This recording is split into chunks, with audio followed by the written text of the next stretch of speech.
Непобедимая российская армия имеет глубокие исторические корни. Несмотря на то, что после крушения империи советское общество от многого отказалось, все же военно-исторические традиции оказались востребованы. Интерес к армии прошлого не гаснет и поныне. Наряду с отечественными историками историей русской армии занимаются и зарубежные исследователи. Круг источников по разным вопросам достаточно широк. Период XVI века не богат таковыми, так как очень много документов сгорело в московских пожарах. Много фактов об этом периоде историки черпают из записок иностранцев. В XVI веке в Москву их приезжало не так много. Вернувшись на родину, они записывали свои впечатления о якобы дикой стране, в которой живут дикие люди и так далее. Таким образом, они зарабатывали деньги, которые получали от издания своих записок. Но некоторые из них описывали Россию, не опускаясь до беллетристики. Ими двигали деловые цели.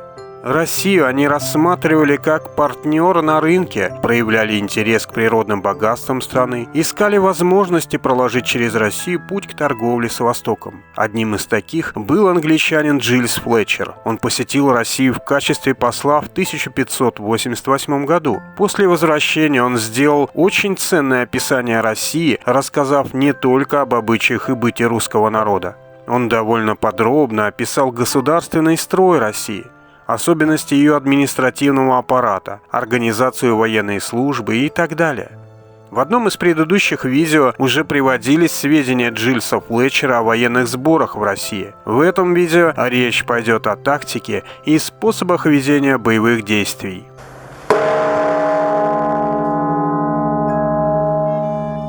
Согласно Флетчеру, русский царь больше надеется на количество, нежели на храбрость своих воинов.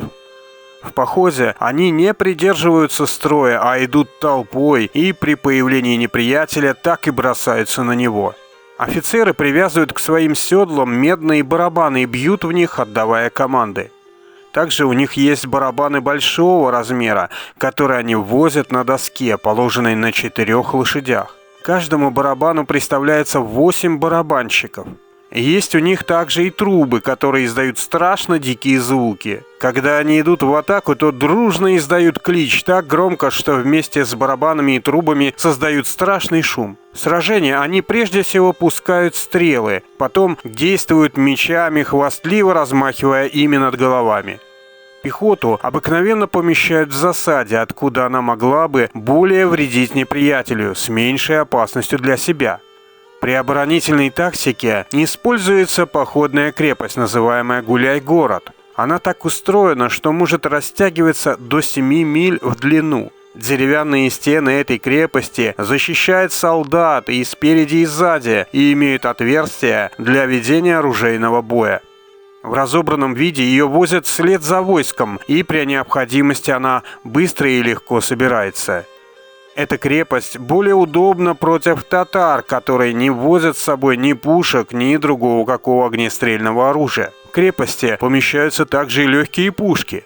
Считается, что у русского войска больше всех боеприпасов, а русский солдат лучше всего действует на укрепленных позициях, нежели на открытом поле, где шведы и поляки легко одерживают победу. Высшей наградой за боевые заслуги у русских является золотой, который награжденные носят на шапке.